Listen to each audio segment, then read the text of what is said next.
buenos dias, and welcome back to the Automotive Logistics Supply Chain Red Sofa here in Mexico City.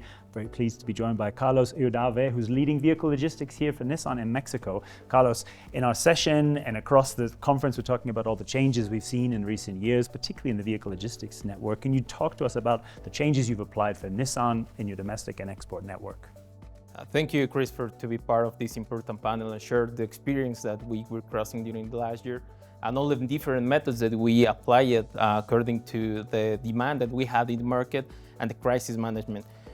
We applied a lot of different shipping ways like dedicated services, truck to US, shipping cars in containers. That is a disruption in the traditional shipping ways in logistics. But now we have the options in the market, we have now the standardization in the process, and we feel comfortable that in case that we have another crisis in the future, we are prepared for that, and then we can use in case that if it's necessary for the future. Fantastic. Well, one of the things you talk about in the session is using some dedicated services that you hadn't used previously on trucking and shipping. How did you make the decision that that was the best solution in terms of total cost, delivery, and quality? At that time, it was the one option that we have to secure capacity, to have a fixed capacity, and try to cover the market demand. Maybe it can be it generate a normal cost or over cost in some flows, but now we are taking advantage of that, and we are trying to improving every day to be more competitive in that flows, and then to convert like a normal shipping way in the future. Right.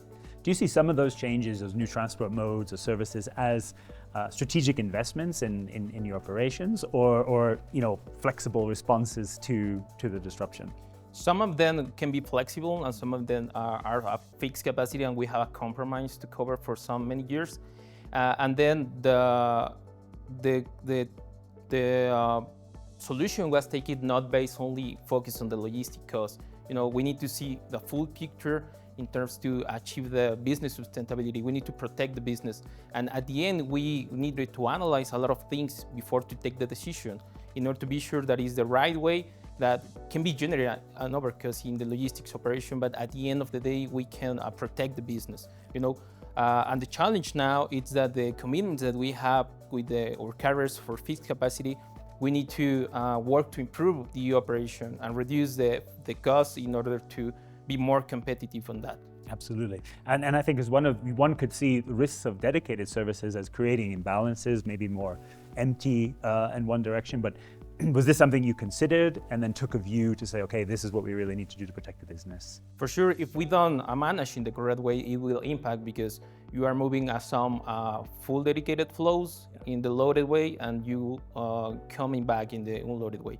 So for this reason, when we were analyzing that, we needed to have the vision of the mid and long-term plans in order to try to create a balance between load to load, and our objective is to move these ways in most of the time with a good loaded and good capacity. We are working very close with all the regions between Mexico, USA, and Canada in order to combine flows and try to take advantage of that. Absolutely. You certainly, in this time of expanding the network, working with more providers, has quality needed to be a focus? So to make sure that even though you're working with many new modes and providers, that you don't lose the quality levels that you expect? For sure. At the same speed that we close commercial agreements, business case analysis, we needed to implement a good, strong quality strategy through the audits, trials, measuring KPIs, and additional quality developments that we did in the process in order to be sure that the quality during the process can be great and we can deliver a good quality to the end of the customers. But we did a lot of trials and a lot of changes in the process to be sure that these new shipping ways will guarantee the quality origin of the product. Fantastic. Final last question. What's your outlook looking ahead to next year in terms of your network and expectations? In logistics, it's difficult to know what will happen tomorrow, but the capacity looks pretty well for the next year. But the lesson learned that we took during the last year is that we need to be prepared. We need to take like a vision, what will happen in the internal and external factors to try to secure capacity, to try to secure production, And then I can answer your question in two words, in competitiveness and the flexibility. Because as we mentioned, we have a lot of different shipping ways now. We have a lot of partners, we have a lot of shipping flows, but we need to try to create this balance in order to be more competitive and continue using in the future if it's necessary. And then the flexibility, because now we already achieved the goals, but maybe in the future we will have another disruption, and we need to be flexible to move our internal process, and we need to be flexible to adopt a different shipping location, different shipping ways.